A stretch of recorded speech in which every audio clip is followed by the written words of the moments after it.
Hi everyone, I am Dr. Balamurugan again. Recently we concluded our World Siddha Day celebrations, even though I am not a believer of those celebrations. But one particular thing highlighted and it was so fascinating is that the theme of World Siddha Day celebrations, that is global health. Global health is a very big term. It's a bit spherical in nature. It's not circular. It's spherical. Spherical. The globe has to be defined as a spherical one. Even that the term is so spherical. It includes everything from soil to space, from lithosphere to stratosphere. I mean, entire biosphere. The health of the biosphere and biosphere's impact on human health. You can take it in any angle. We have seen people from all the institutions, national institutions of Siddha, central councils, state government, Siddha medical colleges, private medical colleges. We have seen them celebrating it in their own way, bringing people, marshalling their resources to arrange some lectures for students to get motivated, to get enlightened. It happened. But the theme of the conference yet to be understood properly. Up to, I mean, as far as my knowledge or experience concerned. Global health, it has several contents. Infectious medicine, NCD, non-communicable medicines, environmental health, I mean child and family welfare, then mental health. Certain things is surpassed this trans, I mean supra-territorial, bit supra-territorial in nature, transcontinental. Global health means it is about everything, entirely about the globe, not about human being. It's about other non-human things, even from microbes, everything, the contents of the globe.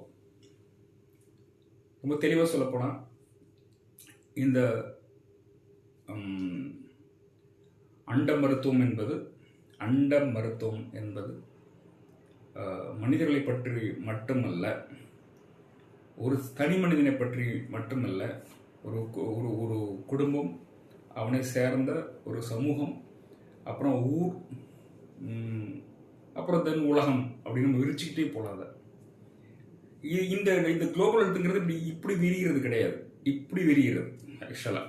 அதனால தான் atmosphere, environment உள்ள வருது. Every thing is in.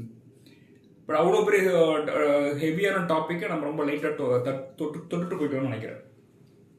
இதில் எப்படிப்பட்ட டாப்பிக்கை நீங்கள் எடுத்தாலும், இப்போ இந்த மெடிசன்கிறத தாண்டி வந்து ஐ மீன் சோஷியோ எக்கனாமிக்கல் டிட்டர்மினன்ட்ஸ் ஒன்று இருக்குது. ஒரு நோய், ஒருத்தனுக்கு, ஒரு சமூகத்தில் ஒருவருக்கு நோய் வருவதற்கும், நோய் வந்தால் அதற்கான மருத்துவத்தை சரியாக செய்யாததற்கும், மருத்துவம் செய்ய முடியாமல் உயிரை இழப்பதற்கும், மருத்துவம் செய்ய மனம் துணியாமல் இருப்பதற்கும், எல்லாவற்றிற்கும் காரணம் வந்து அவர்களுடைய வசதிகள், அவங்களுடைய economical status, social status, equity. இந்த சமூகத்தில் வந்து சமரசம், சமதர்மம் மறுக்கப்படும் போது அதுவும் ஒரு விளைவு வந்து இந்த பொது சுகாதாரத்தில், முக்கியமாக அண்ட சுகாதாரத்தில் வெளிப்படும். இந்த இப்படி பேசுகிற இந்தந்த வார்த்தைகளில் இன்னொன்று கொஞ்சம் உள்ளே நுழைஞ்சு பார்த்தோம்னா ஒரு திருக்குறள் இருக்கு. மிகினும் குறையினும் நோய் செய்தல் நூலரும் நீங்கள் நிறைய கேள்விப்பட்டிருக்கீங்க. இதில் ரொம்ப அழகாக நிறைய பேர் படித்த தெரிஞ்ச ஒரு குறள் இருக்கு. அதில் வந்து உற்றான் அளவும் பிணியளவும் காலமும் கற்றான் கருதி செயல். ரொம்ப சின்னதாக ஒரு, அதில் வந்து உற்றான் அளவு, ஒரு நோயாளிக்கு உற்றான் அளவில் ரெண்டு அர்த்தம் இருக்குது. ஒன்று வந்து அவனுக்கு ஏற்பட்ட நோயின் ஆதிக்கம், அப்போ அவனுடைய உடல் தகுதி, உற்றான் அளவு. பிணி அளவு, டிசீஸோட நேச்சர், அந்த அக்ரெசிவ்னஸ் ஆஃப் த டிசீஸ், பிணியோட அளவு, அப்புறம் காலம், டியூரேஷன், இந்த டியூரேஷன், நோயோடைய டியூரேஷன், அப்புறம் வந்து இது அந்த மருந்தோட டியூரேஷன், மருந்து எவ்வளோ நாள் கொடுக்கணுங்கிற அந்த டியூரேஷன், இது எல்லாத்தையும் மனசில் வச்சு அதற்கு பிறகு தரப்படும் மருத்துவம் தான் சிறந்த மருத்துவங்கிறது அந்த ஒரு 2 வரி குரலில் சொல்லப்பட்டது. பட் அது ரொம்ப டீப்பர் மீனிங் இருக்குது. நீங்கள் வந்து இப்போது குளோபல் ஹெல்த்தில் ரொம்ப ரொம்ப முக்கியமான விஷயமாகவும் ரொம்ப நமக்கு இருக்கிற பெரிய தலைவலியாகவும் நம்ம WHO பேசுகிறது வந்து மைக்ரோபியல் ரெசிஸ்டன்ஸ். மைக்ரோபியல் ரெசிஸ்டன்ஸ் அப்படிங்கிறது தான் மிகப்பெரிய தலைவலி. அதை தவிர NCEயில் டயட் கண்ட்ரோலையும் எடுத்துக்கிறது கிடையாது. இப்போ ரீசெண்டாக ஒரு விஷயம் வந்து பார்த்துருப்பீங்க, கிளைசிமிக் லோடு தான் பிரச்சனை, கிளைசிமிக் இண்டெக்ஸ் நம்ம கரை சொல்லிட்டு இருக்கோம். நான் அடிக்கடி சொல்கிற விஷயம்தான். அந்த கிளைசிமிக் இண்டெக்ஸ்ன்னு பேசிட்டே இருக்கும். கிளைசிமிக் லோடு தான் மெயின் இதில் டயபெட்டிக் கேரில். அதை பற்றி தான் நம்ம ரொம்ப கவனம் செலுத்தணும், அதை தான் குறைக்கணும். நம்ம என்னதான் ஒரு டாக்டர் சொன்னாலும் ஒரு நோயாளி அதை காதில் வாங்கிட்டு அதை கேட்குற விதம், அதற்கு எப்படி ரியாக்ட் பண்ணுறாங்கிற விஷயத்தை பொறுத்து தான் இது எல்லாமே இருக்குது. ஒரு ஆன்டிபயோட்டிக் வந்து ஒரு இன்ஃபெக்ஷனுக்கு கொடுத்தாங்கன்னா அந்த சொன்ன மாதிரி அதே ஆன்டிபயோட்டிக் அதே அளவு அதே ஒரு நாளைக்கு எத்தனை வேலை, சிறுபோயில் எப்படி அதை வந்து பயன்படுத்தணும், எவ்வளோ நாள் தரணும் அப்படிங்கிறதுலாம் மருத்துவர் சொல்கிறது அப்படியே கேட்டாங்கன்னா இந்த ஆன்டிமைக்ரோபியல் இது என்ன சொல்கிறது ரெசிஸ்டன்ஸுங்கிறது இவ்வளோதும் வந்திருக்காது. இது யாரும் கேட்பதில்லைங்கிறதும் சில மருத்துவர்கள் அது சரியாக சொல்வதில்லைங்கும்போதும் அதான் 2 சேர்ந்து it's a combination of both ignorance and arrogance. So adherence, how adherent a patient is with the doctor. Complaints, இந்த கம்ப்ளைண்ட்ஸுங்கிற வார்த்தை இப்போ பொருந்தாது, அதிக காலத்துக்கு பிறந்தும் இப்போ பொருந்தாது. இன்னும் கொஞ்சம் ஜனநாயக முறைப்படி வந்துருச்சு மருத்துவம். எதற்கு ஒரு இருக்கிற அறிவுரை தேடி மருத்துவ அறிவுரை தேடி வர எல்லாருமே நம்ம நண்பர்களாக பார்க்குற காலம் வந்துருச்சு. இப்போ அவங்களுக்கு ப்ராப்பராக எஜுகேட் பண்ணாலே போதும். The moment you educate them completely, they will adhere to you, irrespective of age or educational status. They will adhere to you purely based on how good your teacher. டாக்டருங்கிற வார்த்தைக்கு டீச்சர்னு அர்த்தம் இல்லையா, ஒரிஜினலான அர்த்தம் டாக்டருங்கிற வார்த்தைக்கு டீச்சர்னு அர்த்தம். So we have to teach the patient how to take it, எவ்வளோ நாள் எடுக்கணும் அப்படிங்கிறது. இந்த உற்றான அளவும் பிணியளவும் காலமும், உற்றான அளவு a patient's his age, his weight and everything, and the amount of sufferings. பிணியளவு, the ability of a disease. If it's an infectious disease, அந்த பாக்டீரியாவோட அந்த ஒரு ஜெர்ம், எதர் பாக்டீரியா வைரஸ், அதோடைய நேச்சர், அதோடைய அபிலிட்டி. அப்புறம் காலம், இந்த காலம் ரொம்ப முக்கியம். இந்த நோய் வந்து எத்தனை நாள் ஆச்சு, இல்லை இந்த நோய்க்கு வந்து எவ்வளோ நாள் மருந்து தரணும், இந்த காலம், இது 3ஐயும் கருதி தான் ஒரு மருத்துவம் கொடுக்கணுங்கிறத அந்த குரல் சொல்கிறது. அதுக்கு அந்த ஒற்றான அளவு பிணியளவுங்கிறத அந்த ஒரு 2 விஷயத்தை டேர்மை சேர்த்து போட்டு சொன்னோம்னா that is called therapeutic window. Therapeutic window and duration. The therapeutic window is உங்களுக்கு வந்து the dose you are selecting after several research, the dose you are selecting, it should be good enough to give the desired result. The dose is good enough to give the desired result. அது ஒரு end. And soft and less enough not to create a side effect. ஒரு டாக்ஸிசிட்டிக்கும் நல்ல எஃபெக்ட்டுக்கும் இடையில இருக்கிற window தான் therapeutic window. இந்த window ரொம்ப சின்னதாக எங்கெங்கெல்லாம் இருக்குதோ அங்கெங்கெல்லாம் வந்து ட்ரக்கோட காம்ப்ளிகேஷன்ஸ் அதிகமாக இருக்கும். அதனால தான் ஒரு ஹெர்பல் ட்ரக் வந்து மாலிகுலர் மாறி ஒரு active principle, when the active principle is isolated, its therapeutic window will become very very small. உங்களுக்கு தெளிவாக சொல்ல நரிப்புகைங்கிற ஒரு மூலிகை வந்து டிஜாக்சினாக வரும்போது அதோட தெரப்பட்டிக் விண்டோ ரொம்ப கம்மியாயிருச்சு. அதனால தான் அது ரொம்ப அக்யூரேட்டாக ப்ராப்பராக கொடுக்கலன்னா அது ஏற்படுத்துகிற சைட் எஃபெக்ட்லாம் யாராலையும் தாங்க முடியாது. Even it's a life saving drug. ஒரு ஹெர்பல் கான்காக்ஷன் வந்து ஒரு ஆக்டிவ் பிரின்சிபல் ஐசோலேட் பண்ணி ஒரு மாடர்ன் மெடிசனாக போகிறதுல நடக்கிற முக்கியமான விஷயமே அந்த தெரப்பட்டிக் விண்டோ ரொம்ப சின்னதாகிடும். ரொம்ப சின்னதாகிடும். இந்த கால இடைவெளி வந்து பற்றி எக்ஸ்பிளைன் பண்ண சொல்லுவோம். ஒரு நாளுக்கும் ஒரு நொடிக்கும் இருக்கிற வித்தியாசத்தை வந்து அந்த ஒரு கன்காக்ஷன், ஒரு ஹெர்பல் கன்காக்ஷன் குடிநீர் அப்படிங்கிறது ஒரு ஆக்டிவ் பிரின்சிபல் மாதிரினா வரும். இதையே சொல்லணும்னா இதை சரியாக கால்குலேட் பண்ணி ஒரு டாக்டர் வந்து கொடுக்கறத அந்த பேஷண்ட் வந்து சரியாக கேட்கணும். நம்ம ஒரு சரியாக கணிச்சு ஏற்படுத்துகிற அந்த விஷயத்துக்கு தெரப்பட்டிக் விண்டோன்னு பேருனா நமக்கும் நோயாளிங்கிற வார்த்தையை உபயோகப்படுத்தக்கூடாது, நமக்கும் அந்த மருத்துவ அறிவுரை தேடி வரும் நண்பருக்கும் இடையே இருக்கும் உறவு, that is called therapeutic alliance. This therapeutic alliance is built on mutual trust, mutual respect and mutual understanding. இதை டெவலப் பண்ணாமல் நம்ம நோய் நாடல் புத்தகத்தில் சொன்ன மாதிரி மதித்திட கருமை வாய்ந்த மான் பரிகாரத்தை துதித்திர உணரும் அளவுக்கு உங்கள்கிட்ட இருந்தாலுமே, அது துகளர பிணியின் தன்மை உணர்ந்தாலுமே உங்களுக்கு உபயோகப்படாது. அதில் துகளர பிணியின் தன்மை உணர வேண்டும் சொல்லுவாங்க. நான் என்ன சொல்றேன்னா, துகளர பிணியின் தன்மையும் உணர்ந்தாலும் மருந்தை பற்றிய பெரிய ஞானம் இருந்தாலும் தெரப்பட்டிக் அலையன்ஸ்ன்னு சொல்கிற அந்த ஒத்திசைவு அறம் இரண்டு ஒரு மருத்துவனுக்கும் நோயாளிக்கும் இடையில இல்லைன்னா it won't work. ஓகே, இதை how to achieve that therapeutic allianceங்கிறத நம்ம இன்னைக்கு பேசணும்னு நினச்சது. முக்கியமான விஷயம், first of all patients should know that we care them. They should trust us. The trust is based on your track record about your past, what you did in the past. ஒன்று, ஏற்கனவே நம்மளை refer பண்ணுற பேஷண்ட்ஸும் நிறைய சொல்கிறாங்க, அவங்களுடைய எக்ஸ்பீரியன்ஸை share பண்ணும்போது வர நம்பிக்கை. ரெண்டாவது, நம்மளை பார்க்குற அந்த சில மணிலையும் நம்ம ஏற்படுத்துகிற நம்பிக்கை. முதல்ல இருக்கிறது பிரச்சனை கிடையாது, that is based on reputation. But the second one is very tough. Within 3 to 4 minutes first நம்ம பார்க்குற முதல் 3-4 நிமிஷத்தில் நம்ம நம்பிக்கை ஏற்படுத்துகிறோன்னா அந்த நம்பிக்கை ஏற்படுத்துறது கஷ்டம். So the art of history takingல ரொம்ப முக்கியமானது art of listening. we should listen. ஆண்டவன் நமக்கு 2 காது கொடுத்துருக்கான். ஆண்டவன் மேலே எனக்கு நம்பிக்கை இல்லை, பட் சொல்கிறேன், 2 காது ஒரு வாய் நமக்கு இருக்குது. So we should listen a lot and then we should talk. நீங்கள் நிறைய கேட்டுட்டு அப்புறம் பேச ஆரம்பித்தா அவங்க பேசாமல் நம்ம சொல்கிறத கேட்பாங்க. இதுதான் அப்போ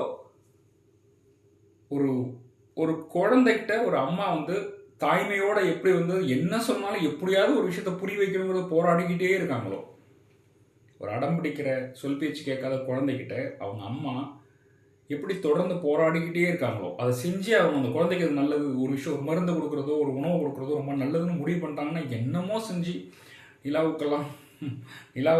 காட்டிலாம் சோறு விட்டுவாங்க இல்லையா, அந்த நிலாவை காட்டுற விஷயத்த கூட நம்ம எடுத்துக்கலாம் ஒரு நோயாளிக்கு புரிய வைக்கிறதுக்கு. அதில் எந்த ஈகோவும் பார்க்கக்கூடாது. ஸோ இப்போ அப்படி உள்ள ஒரு பேஷண்ட் வரும்போது 3 types ஆஃப் பேஷண்ட்ஸ் வருவாங்க, 3 types ஆஃப் டிஃப்ரெண்ட்ஸ் வருவாங்க நம்ம நோக்கி. ஒன்று ஸ்பான்டேனியஸ் இண்டிவிஜுவல், கிட்டத்தட்ட வாதா கேரக்டர். செகண்ட் அனலிட்டிக்கல் இண்டிவிஜுவல், பித்தா கேட்டகரி. தேர்ட் இஸ் நான் வந்து தேர்டு வந்து கபம் கேட்டகரி அப்படின்னு ஒரு கேட்டகரி பேர் வைக்க மாட்டேன், நான் பித்தா கேட்டகரின்னு நான் வச்சுருக்கேன். I don't want to put that word, it is bit negative, கன்னிங்னஸ்னு வரும்போது. So I don't want to put that word. நான் pitta category, the third category is non pitta category. யூஸ்வலாகவே நான் பித்தாங்கிறது தான் உபயோகப்படுத்துறது. கபங்கிற வார்த்தை வந்து இதை ஐ மீன் டு அண்டர்ஸ்டாண்ட் பீப்புள் அந்த வார்த்தையை நான் யூஸ் பண்ணுறது கிடையாது. ஏன்னா அது வந்து இட்ஸ் நாட் பிட் நாசியேட்டிங் அந்த ஒரு டெஃபினேஷன்.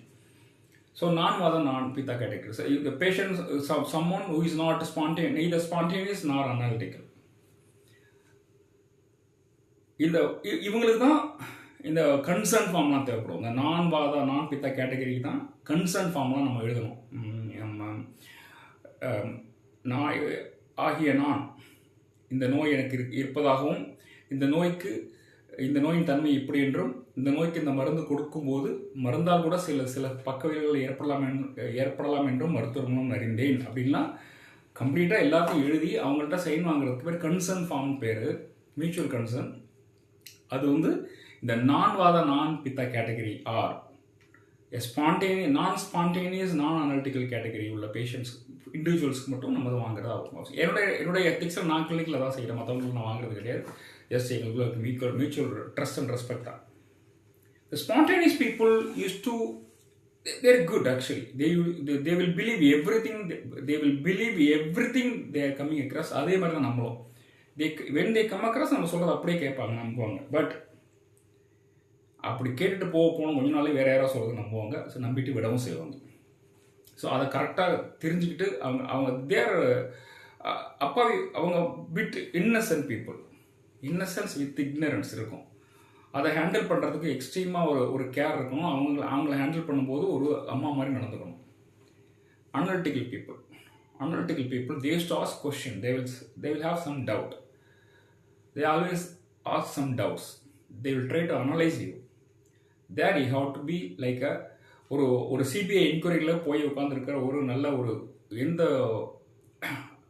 somebody is innocent, என் மேலே எந்த ஒரு இதுவும் குறையும் கிடையாது, தைரியமாக போய் அட்டன் பண்ணுற ஒரு லாயர் மாதிரி தான் நம்ம வந்து அந்த அனலிட்டிக்கல் பேஷண்ட்டை அட்டன் பண்ணணும். we have to answer everything. Once they are convinced they are the best people to have, once they are convinced that you are good enough, they will adhere to you just like anything till death. They will become spontaneous. The analytical spontaneous people are the best people to have. Spontaneous people, they will test you. They will test your patience. They will test your everything. அவங்ககிட்ட நம்ம தாய் மாதிரி நடந்துக்கணும். But the third people, non-vada, non-pitta category, are non-spontaneous, non-analytical people. They will ask all the questions. They will have doubt.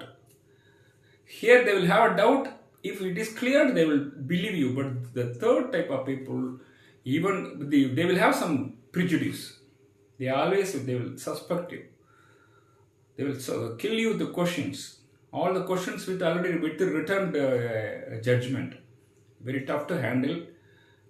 The moment you develop, you develop a certain skill to manage them, then it is a walk in the park.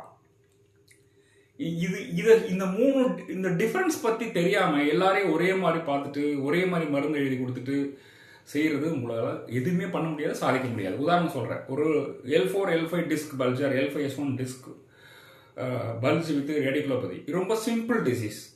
irrespective of the pain, irrespective of the intensity of the pain, just ரெஸ்ட்லேயே அவங்கள வந்து சரி பண்ணிடலாம் தான். If there is no EHL weakness, extensor hallucis longus weakness அந்த பேஷண்ட்டுக்கு இல்லாமல் வெறும் பெயின் மட்டும் தான் இருந்ததுன்னா எவ்வளோ மோசமான பெயினையும் சரி பண்ணிடலாம்.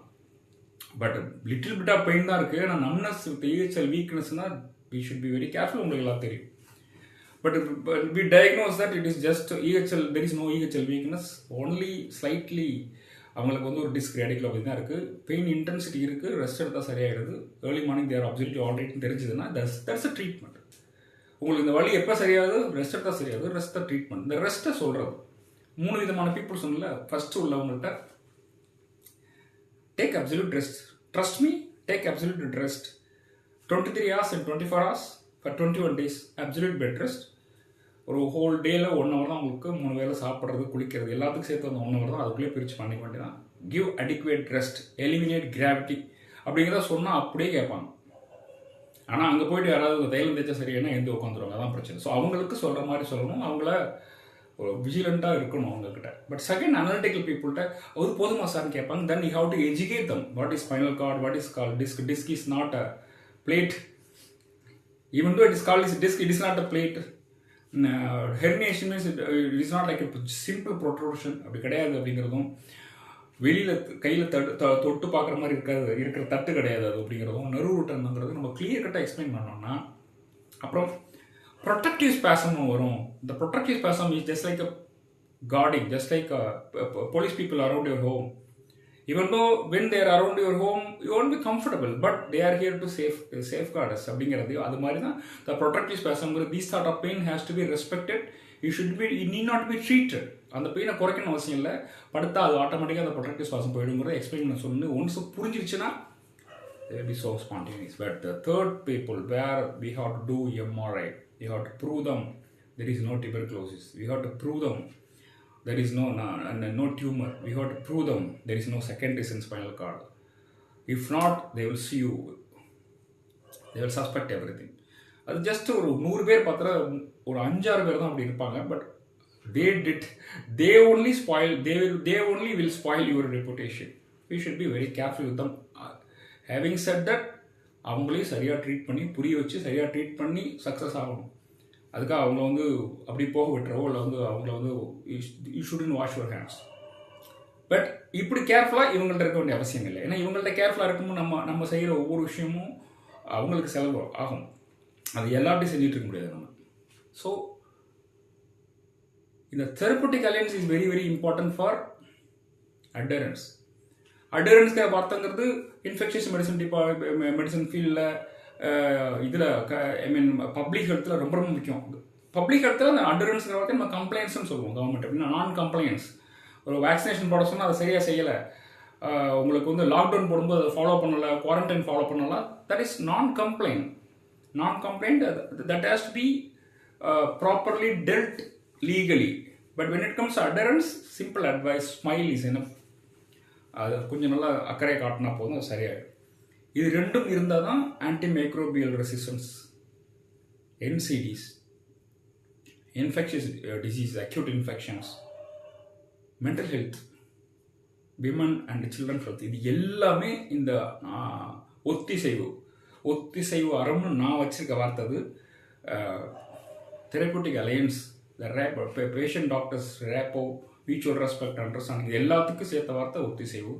இந்த விஷயத்தை அழகாக சொன்ன இந்த விஷயத்துக்கு ஒரு டாக்டர் எப்படி வந்து தெரப்பட்டிக் விண்டோ கிரியேட் பண்ணி, அது ஒரு ரிசர்ச் வேர்டு, ஒரு ஃபார்மோகோ கைனெட்டிக்ஸில் உள்ள ஒரு வார்த்தை. பட் அதை பிரித்து நம்ம வந்து ஜென்ரலாக உங்களுக்கு புரியறதுக்கு சொல்கிறேன். அது ஒரு சாளரம், ஒரு ஜென்ரல்.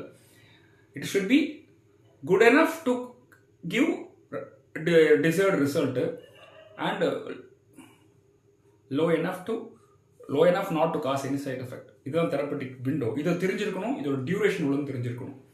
ஸோ இது தெரிஞ்சிருக்கணும், டியூரேஷன் எவ்வளோ நாளைக்கு தரணும்னு தெரிஞ்சிருக்கணும். இதுதான் ஒற்றாண்டாலும் பிணியளவும் காலமும் கற்றான் கருதி செயல். இது இல்லைன்னா குளோபல் ஹெல்த்துன்னு சொல்கிற அப்புறம் இந்த நான் அடரன்ஸில் ரொம்ப முக்கியமான விஷயம் எக்கானமி. இந்த பேஷண்ட்டுக்கு அவங்க கைக்கு செலவு இருக்காது.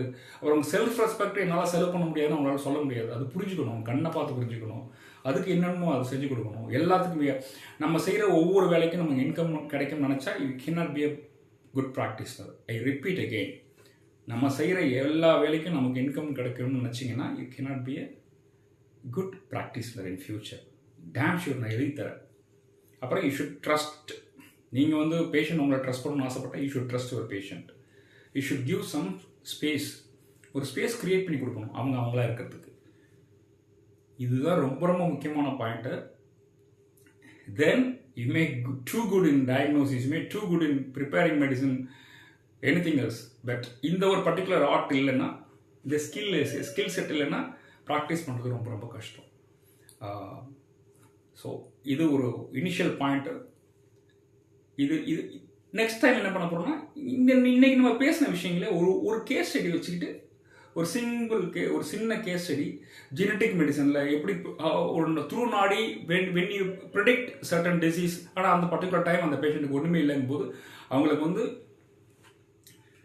ஒரு the tone வந்து it should be good enough, strong enough to sensitize them and soft enough not to threaten them. இந்த டோனில் அவங்க பேசி ஒரு விஷயத்தை, அவங்க ஃபியூச்சர் நடக்க போகிற விஷயத்த முன்னாடியே தெரிஞ்சாலும் அதை எப்படி சொல்லணுங்கிறதும், ரொம்ப ஸ்டாம்பிங்காக சொல்லி பயமுறுத்திடவும் கூடாது அப்படிங்கிறதையும், அதை பற்றி நம்ம ஒரு கேஸ் ஸ்டடியோடு நம்ம ஃபியூச்சரில் பேசுவோம். ஒத்திசைவு அறம் என்பது உற்றானளவும் பிணியளவும் காலமும் தெரிந்து கற்றாலும் ஒத்திசைவு என்பது இல்லை. ஒத்திசைவு அறம்ங்கிறது உள்ள இல்லைன்னா தனி மனித பயிற்சி என்பது சக்ஸஸ்ஃபுல்லாக இருக்கவே இருக்காது. பை.